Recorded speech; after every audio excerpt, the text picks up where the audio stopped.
Hi, I am Wim Van Den Driesche and I am playing the role of Captain Hook, and you are watching Imagine TV.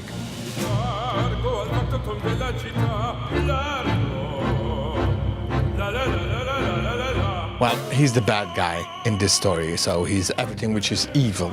But the nice thing about it, Captain Hook, is that he has this kind of British humor, that he tries to be evil and he tries to do bad things, but he never succeeds. And he's very afraid of the crocodile because she ate his hand and she loved it so much that she's following him. She wants to eat the whole of Captain Hook. But she also swallowed a clock. So you hear, whenever you hear ticking, it is the crocodile coming. So there is a very funny contradiction in the bad and evil side of Captain Hook, but also his fear and almost childish behavior when he sees the crocodile. And he's a bit clumsy, so that's very nice.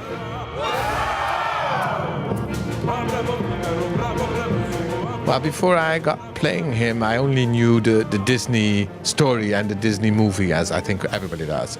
So that was my impression of him. I liked the idea of playing a character that, like most people refer to the movie, the Disney movie, which is nice because then you can embody it, you can make it into a human person, and that is always very nice. And you can go so far, as you know, in fairy tales.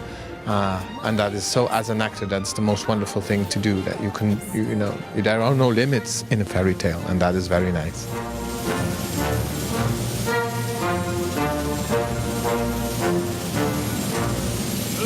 For me, the nice thing is that Matt Dunkley, who wrote the music, the composer, he decided that Captain Hook was going to be a would-be opera singer. So there's a kind of humor that he, you know, you see him waving with his handkerchief as if he is Pavarotti, which he is not.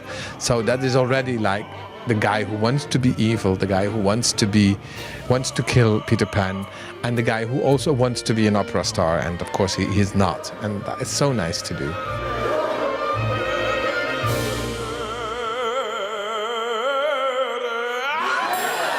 The biggest preparation was that I studied opera singing for about 10 years before you can, of course, even pretend that you want to be an opera singer, which you are not. To make that kind of sound, you need to study. That's very simple.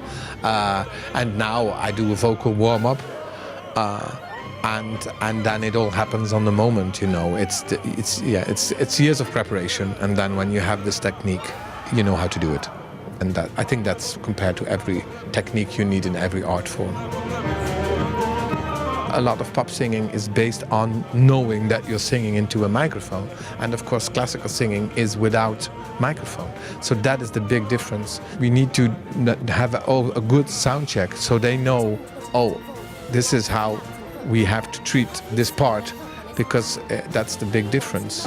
Otherwise, there's too much sound for the microphone, if it's not well arranged, of course. So that's what you really, really, really have to do in your preparation.